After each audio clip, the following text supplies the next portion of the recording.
Welcome back to another episode of 40 Facts About the 40K Universe. I am your host, Gershwan, and today we continue talking about the Space Marines as we get into the Imperial Fist versus the Iron Warriors in one of their deadliest void battles in history. If you're new to the channel, subscribe. We post Warhammer 40K lore videos every single day. If you have any suggestions for topics, whether they're 40K or 30K, please comment down in the comment section below. And if you enjoy our content, thank our patrons on Patreon. It is because of them that we can do this. Link in the description if you guys want to support us. But with that said, let's get into 40 facts on the Imperial Fist versus the Iron Warriors. No other type of warfare is as unforgiving as void battle. The brutality of ship-to-ship boarding actions coupled with the planet-destroying powers of an Imperial ship makes space warfare the deadliest. Hundreds of thousands of soldiers and crewmen can be slaughtered in a single second with a perfectly timed land shot. No ship is too large or too fast not to run the risk of being gutted like a fish out of water by enemy fire. And the mind-bending chaos of space battles truly weeds out the weak-willed and incompetent. These types of conflicts is what the Space Marines were built for. Using their superhuman capabilities, they can expertly wage war amongst the stars. This incredible power was showcased during the Great Crusade, when the warriors of the Emperor expertly waged war in the galaxy, but it was during the Horus Heresy where these masters of void tactics collided with one another in terrible and deadly displays of brutal void battle. One of the deadliest conflicts was the Battle of Phall, fought between the Imperial Fist Legion and the Iron Warriors Traitor Legion. When the Primarch Rogol Dorn was given proof of his brother's treachery in the Isfan system by Battle Captain Nathaniel Garro and the crew of the Eisenstein, the Imperial Fist Primarch was filled with an anger that was pulling him towards confrontation with Horus Lupercal. Dorn wished to force the traitor's confession and bring retribution for the treachery he created. But duty had held him back, duty to the Emperor and the Imperium that Horus now sought to destroy. He and his first captain Sigismund set course to return to Terra, but not before Dorn had sent his sons as emissaries of his anger. He had named it a retribution fleet. It was 30,000 Imperial Fist legionnaires, comprised of 300 companies and over 500 warships that struck out towards Isfan III, a third of the 7th Legion, a force great enough to subdue hundreds of worlds, bearing a brother's wrath. Captain Alexis Pollux of the 405th Company was attached to this retribution fleet under the command of veteran Captain Yunad, master of the retribution fleet. When the fleet had translated back into reality on the edge of the Isfan system, the powers of the warp storm caused gunner fields to fail as hulls sheared into fragments and burned into the fires of their own reactors. Some ships had reached safely, but many had died, their corpses spat out of the warp to freeze in the void. 200 warships were lost, their remains left spinning in the light of a forgotten star. The Imperial Fist had found Captain Pollux in the remains of one of those broken wrecks. He was one of the few survivors. Nearly 10,000 Imperial Fists were gone, a staggering loss that was difficult to grasp. Now only 363 warships remained, a force that was still 1/5 of the 7th Legion's full strength. Yunad had not survived, and since Pollux had been designated as his successor, the right of command for the remaining Retribution fleet fell to him. Though he felt deeply honored, he also felt completely alone. The truth was that he did not fear the responsibility of such a heavy burden, for Yunad was the Legion's finest fleet master and Captain Pollux his best pupil. But the new fleet master was in doubt that he was the best choice, for there were other men that had survived the wreck of the fleet that were more worthy, commanders with more campaign experience, higher in the roll of honor, and more skilled at arms. But the Imperial Fist followed form and order to the letter, something not easily set aside. The Imperial Fist Warfleet established a base of operations in the Phall system. The 2 habitable planets of Phall were unremarkable agrarian worlds, lightly populated and of no great strategic importance. For reasons they could not ascertain, the warp was common in this region, and the Imperial Fist found that they could navigate to and from the system with some surety. With their astropaths blind, and as time wore on, the Legion's commanders had grown increasingly frustrated. Though a few amongst the senior captains and battle group commanders might chafe at Pollux's orders, the majority of the fleet's commanders could not fault the young fleet master. The fleet was vulnerable, and an attack was likely. In such a position, one needed to create a solid defense and conserve fighting strength. Pollux's deployment addressed all of these with a direct elegance. The Retribution fleet formed a sphere close to the ocean world of Phall II. Each commander in the fleet led a battle group of smaller vessels, and every battle group moved on a precision loop course. Together, the whole resembled a cage spun from the tails of comets. Captain Pollux quickly established a routine. While regular scouting missions were launched into the warp, the Legion's astropaths busied themselves with trying to break through the warp storm and make contact with Terra, or in particular, the loyalists of Isfan III. The fleet was kept at full battle stations, and Pollux relentlessly drilled his shield-equipped breacher squads, honing their skills of war like a blade edge made sharper only by harsh practice. They wanted to be prepared in case of any inevitable boarding action. When an enemy came, the Imperial Fists needed to be ready. The opinions of others, whether they agreed with Pollux or not, were of no consequence. Strength required obedience, not thought. Meanwhile, the Primarch Perturabo and his war fleet sat waiting patiently in the Isfan system, awaiting new orders from their War Master.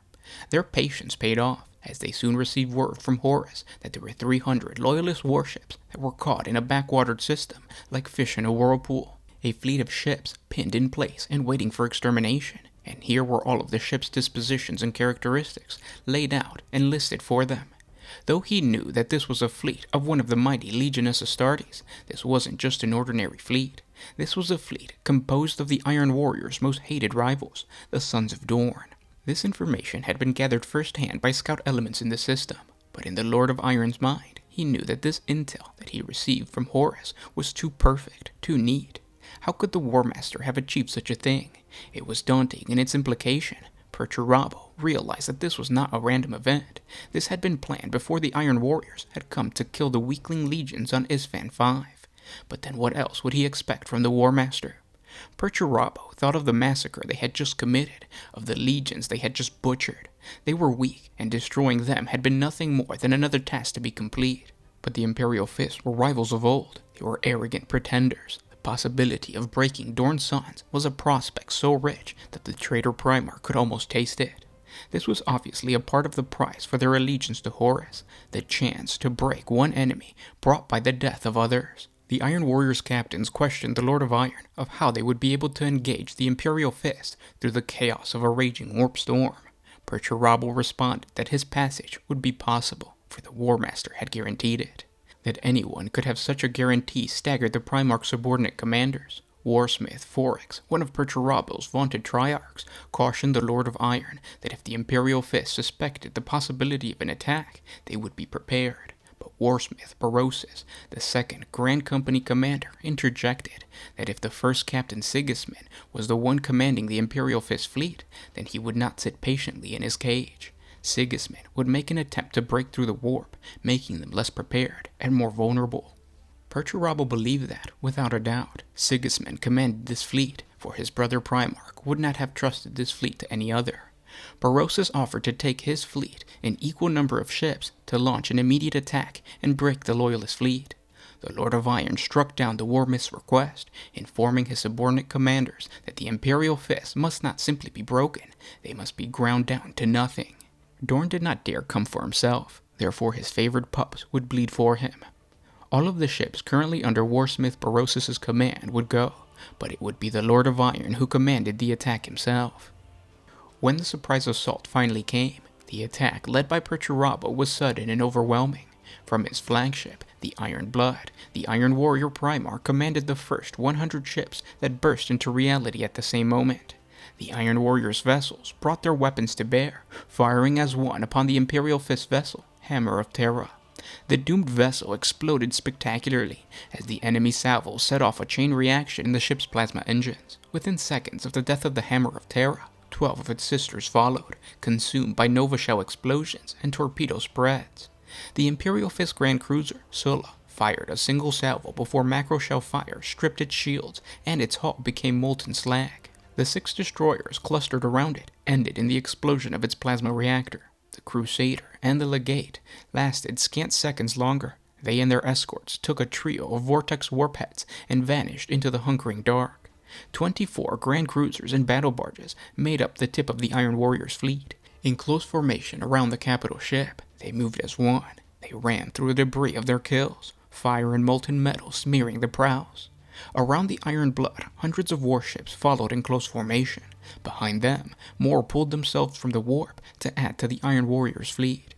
Initially, the Imperial Fist fleet fragmented under the attack. Flag-wreathed battle barges pulled back, trying to outpace the guns of the Iron Warriors. Heavy cruisers staggered in their flight. the first ones taking fire and then the next, while faster strike cruisers tried to cover the heavier warships as they pulled away. As the Golden Fleet broke into pieces, the Iron Warriors continued to press forward. Smaller ships crippled targets, and then the larger ships delivered the killing blows. It was a methodical and merciless kill, like a siege drill eating through rock. Plunging his fleet into the midst of the Loyalist fleet, Perturabo's strategy was to scatter the Imperial Fist fleet formation and then destroy it piecemeal. His plan was dependent upon the Loyalist ships not being able to fight back quickly enough to break the momentum of his thrust. However, Captain Pollux and his fleet commanders quickly recovered from the shock and the suddenness of Perturabo's attack, and they quickly fought back. Directly in the path of the Iron Warriors, a lone battleship turned to meet its enemy. Forgotten hands had made the Oath of Stone under the light of the sun from Terra. It had been old before it served the Imperium, and it had aged its scars and honored since. Its guns blazed, filling the closing space between it and its enemy with fire. Its target was a grand cruiser that bore the name Setheno. The Iron Warrior ship faltered, its void enveloped, peeling back as it pushed forward through the storm of fire. Lance beams spat from the Oath of Stone, and suddenly the traitor ship was burning, a glowing gouge running from its spade-shaped prow to its fins.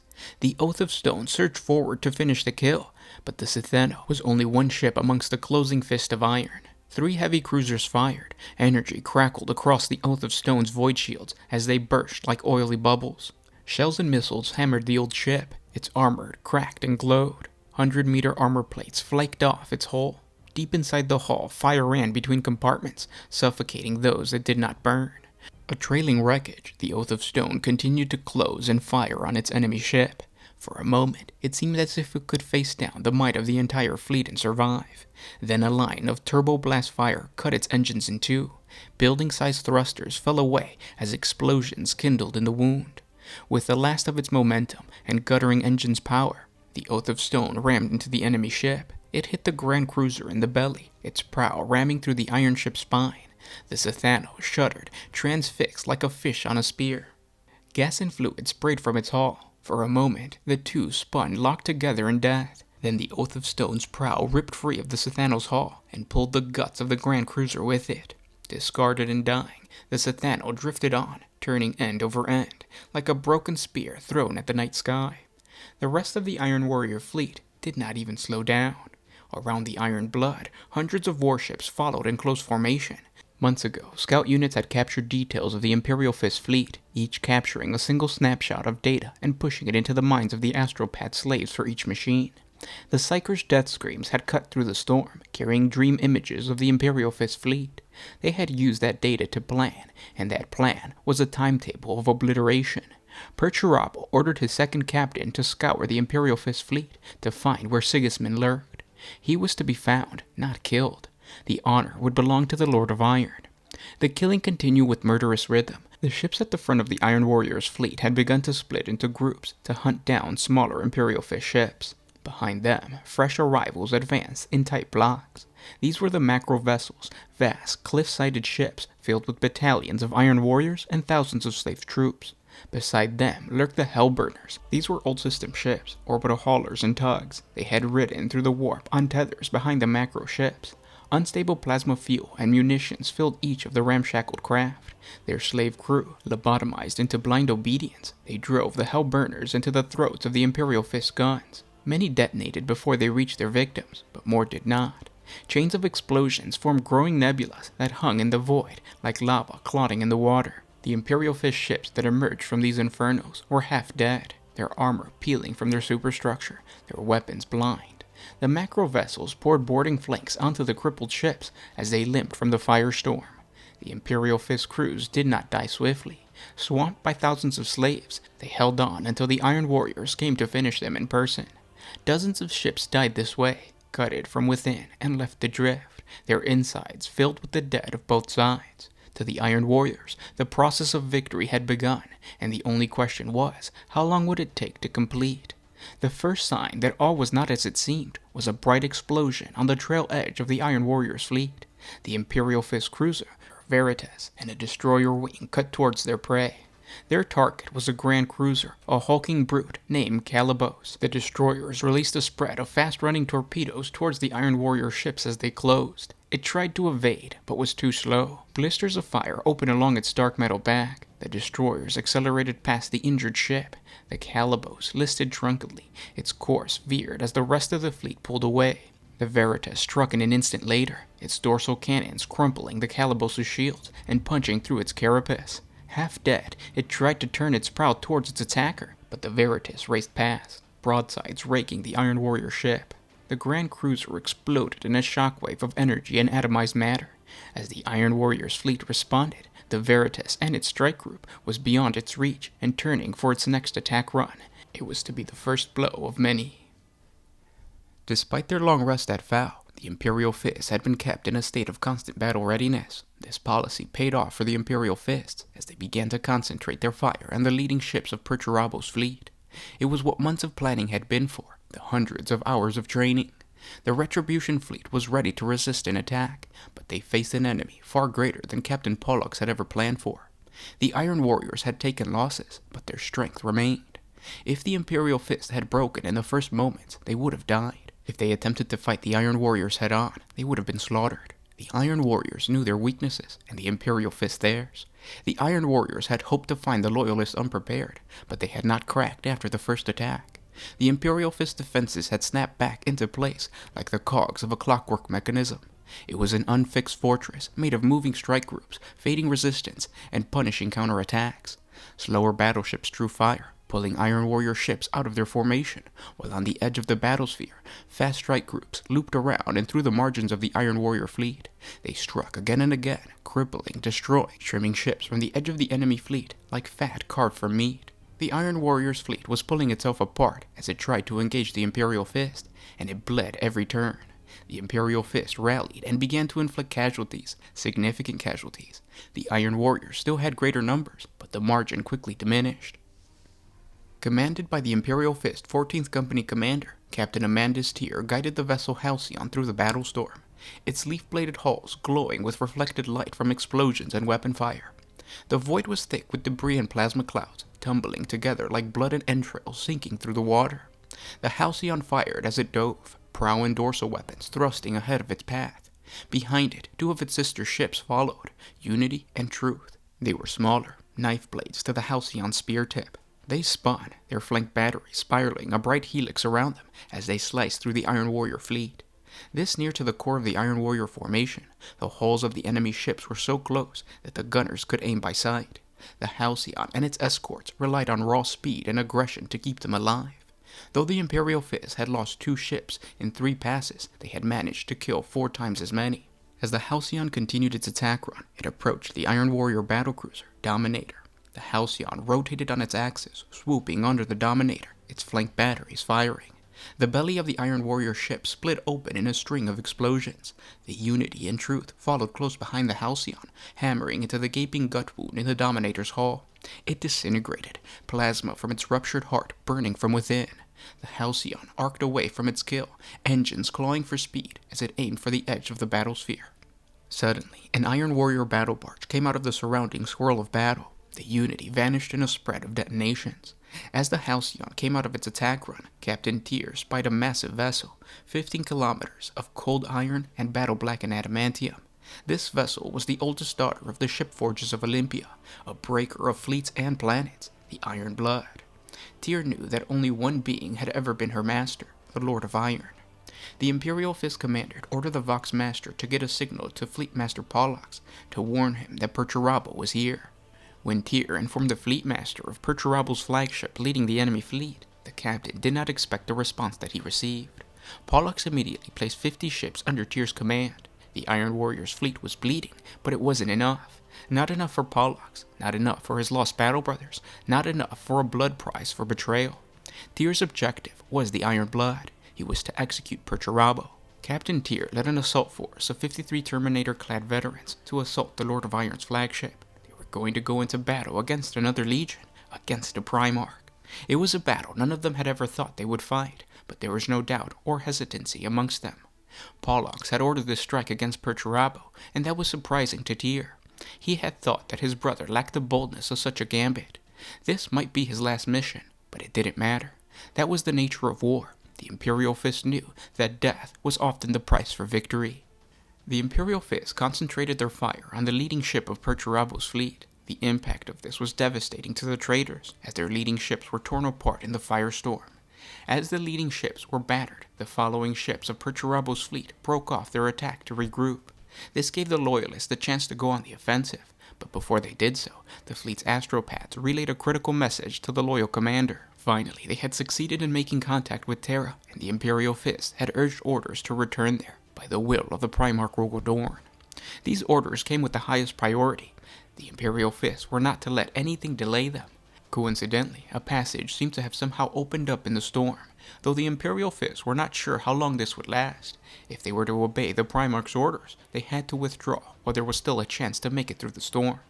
Embattled against the traitors of Perturabo and his Iron Warrior Legion, the Loyalists had an opportunity to force the issue and launch a counterattack against Perturabo's fleet, perhaps dealing a wound to the enemy so severe that the Iron Warriors might never recover. But they had their orders. It was the will of Rogodorn that they return post-haste. When it came, the order to withdraw spread like poison through the Imperial Fist fleet. The first to run were the smaller craft, the frigates, the gunboats, and the strike cruisers.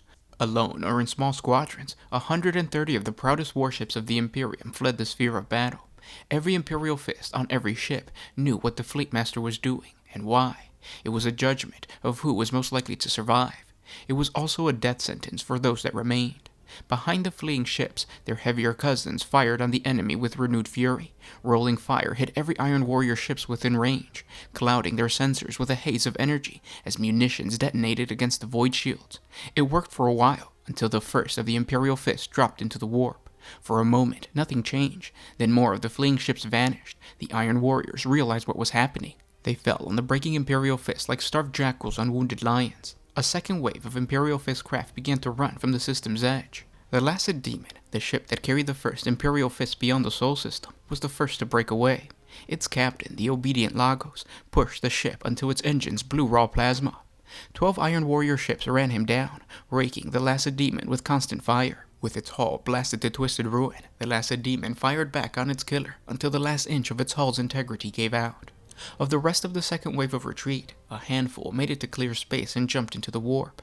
Most followed the Lacedaemon's death, however. The battle had become a slaughter. The Imperial Fists were running. Squadrons of ships tried to keep the Iron Warriors at bay, while the others made it for clear space and the possibility of escape. Freed of the pressure of attack, the Iron Warriors fell on them. Every passing instant saw another ship die under the Iron Warriors' guns. They simply hammered them into twisted metal and cooling slag. There was an abandonment to it, a wasteful brutality that required no skill, but the Imperial Fists died just the same. The Contrador and Pollux's command ship, the Tribune, met in an embrace of fire and punctured metal. The Tribune fired every remaining weapon at the closing Iron Warrior ship. Macro shells, lance beams, and plasma jets flickered across the narrowing distance and broke over the Contrador's shields. The return fire blew out the Tribune's gun deck and gouged a long wound in its side. The Contrador closed until it was drifting alongside the Tribune's wounded flank. Assault pods and boarding torpedoes slid across the gap. A weak flurry of turret fire reached out to meet the swarm of assault craft and hammered a handful into the wreckage. The rest came on, unconcerned and undeterred. They hit in a wave, punching through gold-plated armor and disgorging their cargo into the guts of the Tribune. Though Pollux knew that the Tribune was as good as dead, he would claim its death prize. With the Tribune lost, Pollux ordered the remaining units aboard to withdraw and jump to Terra as ordered. On the external hull of the Tribune, 100 assault crafts boosted into the void like a cloud of fireflies. The Tribune's contingent of Imperial Fists left their fortress for the very last time. The 30 members of Pollux's personal strike force were still with him, waiting. Before he departed, he nodded to the engineers. There was a flash of light, and the Tribune's teleport chamber vanished from around him. Precisely 5 seconds later, the engineers performed their last duty. They never questioned the Fleet Master's order, never showed the slightest doubt or emotion at what was asked of them. The Tribune's plasma reactors were overloaded. For a second, the Tribune held its form, a golden fortress floating in black night. Then it detonated. The Imperial Fists still on board were vaporized, and their Iron Warrior enemies with them. Tongues of plasma flicked out from the sun-hot core. Vast lumps of armor plating rode on the growing spheres of hot gases. The blast wave hit the Contrador and broke fields and burnt its sensors and rangefinders. Imperial Fist attack craft descended upon it moments later, like a vengeful spirit of the dead. The killing began to slow. The retribution fleet was no more. Only the crippled and dead remained. The Iron Warrior ship had stopped firing on their victims, as if the overwhelming firepower of the earlier battles had spent them. The surrounded Imperial Fist remnants fired all they had at the face of the enemy. Some managed to strip the void shields off the Iron Warrior ships. Some even managed to wound their hulls. But the Iron Warriors came on, shrugging off damage like a bullgrox trampling a dog in the dirt. They swarmed on their enemies, their boarding pods clutching the golden hulls like ticks feeding on cattle. Their boarding party struck plasma reactors, shutting them down and letting the ships choke to death without power. Life support systems, artificial gravity, and weapon systems went silent. Then the Iron Warriors left, and the cold of the void reached into the lightless hulls to do its slow and silent work. A few Imperial ships remained, fighting to the last, a shrieking cluster of resistance that became smaller and smaller by the second. They fought to the death, firing on the enemies with undimmed fury, covering limping comrades, even as the Iron Warriors brought them down. When the Tribune exploded amongst the last Imperial ships, few of the Iron Warriors even took note. The Contrador had killed it, and the Primarch had had the head of the Imperial Fist who dared to stand against him. However, the Contrador lingered on the side of its victory. Of course, it drew no suspicions from the Iron Warriors. Unbeknownst to the traitors, Captain Pollux and his strike force managed to fight their way to the Contrador's bridge and take control of the Iron Warrior ship. Pollux ordered the Contrador to depart. As the Iron Warrior's vessel's engines fired to full life, it moved away from the debris of its battle with the Tribune. Though the ship was severely damaged inside and out, half of its crew dead, and its command seized by the enemy, it was still able to run. By the time the rest of the Iron Warrior fleet realized something was wrong, the Contrador was already beyond their range. Its engines breathed comet trails as it made for the edge of the Phall system. Deaf to the signals that followed its flight, the Iron Warriors pursued until the Contrador ripped a glowing hole in the starfield and drove into the storm beyond. The Imperial Fist fleet was now completely gone. Some had managed to flee and jump into the warp, but most drifted in the void, shattered and blackened. The forces that had boarded the Iron Blood were now dead to a man. The final dozen or so Imperial Fist Terminators that had miraculously gone to the flagship's bridge were slaughtered by the hands of the Lord of Iron himself. Their broken bodies lay scattered across his command throne. There was no enemy left to fight. Meanwhile, the Contrador struggled to break through the violent warp storm, whose frustrated fury raged on the hulls of the Iron Warrior's vessel. Some of the human crew had died, for there had been violence. Some of the crew had still held loyal to their Iron Warrior masters, but their futile attempts were quickly put down by the resolute and grim Imperial Fists. Others died of hunger, their bodies withering away to nothing. Their time in the warp was impossible to measure, for time was inconsequential within the Immaterium. After an undeterminate time within the warp, the Imperial Fist navigators finally discovered a way through the storm, detecting the faint luminescence of the Holy Astronomicon. Using this holy light, the ship's navigators guided the Contrador back to Terra. But much to their shock, the surviving Imperial Fist emerged from the raging warp storm into a system not unlike their own. Weapon platforms and void stations ringed the planets in heavy chains as ships moved through the void. The forces gathered there were the greatest ever seen amongst the surviving Astartes. It was a star system made into a fortress, a seat of power and unbending might. Captain Pollux and the Imperial Fist had not arrived in the Sol system. They had arrived in the realm of Ultramar. And those were 40 facts on the Imperial Fist versus the Iron Warriors. I have a question for you guys. How dumb is Rogodorn? Now, I'm an Imperial Fist player. I love the lore of the Imperial Fist. I love the lore of Rogodorn. But this situation is probably one of the dumbest things that a Primarch has ever... Well, I shouldn't even say that, but this is an incredibly dumb thing that a Primarch has done. After Isstvan V, after the Salamanders, the Raven Guard, and the Iron Hands got slaughtered, after 3 legions got murked by the traitors, Rogodorn thought it would be good to send in his sons, like what was it, a third or a quarter of his legion, to go fight the same traitors that just murdered 3 legions. It's just ridiculous. And then when the Imperial Fist actually do get the upper hand and they're destroying the Iron Warriors, or starting to destroy the Iron Warriors, he calls them back. This is just really dumb play by the Loyalists. Well, there were a lot of dumb plays by the Loyalists. And maybe I'm missing something because I haven't read the Horus Heresy book where this comes from. I'm just reading the actual Battle of Phall. But, like, wow. Like, that's kind of... Like, I get it. It builds up the story. But, like, why do that to your sons? I don't know. Well, I hope you guys enjoyed this video. If you guys have any suggestions for any other battles, whether they're 30k or 40k, please let me know in the comment section below. If you guys enjoy our content, thank our patrons on Patreon. It is because of them that we can do this. Link in the description if you guys want to support us. It's just $1 a month, but with that dollar, we get to invest more time in building these cool lore videos. As you guys could see towards the middle of the video, you probably saw that I had to like replay a lot of the same clips from the different Battlefleet Gothic trailers. It's just because I kind of ran out. But yeah, I hope you guys enjoyed. More videos like this to come, so subscribe to the channel or tell your friends, share it on Facebook, Reddit, all that kind of stuff. Thanks for listening, guys, and I will talk to you tomorrow. This was Gershwan with One Mind Syndicate signing out.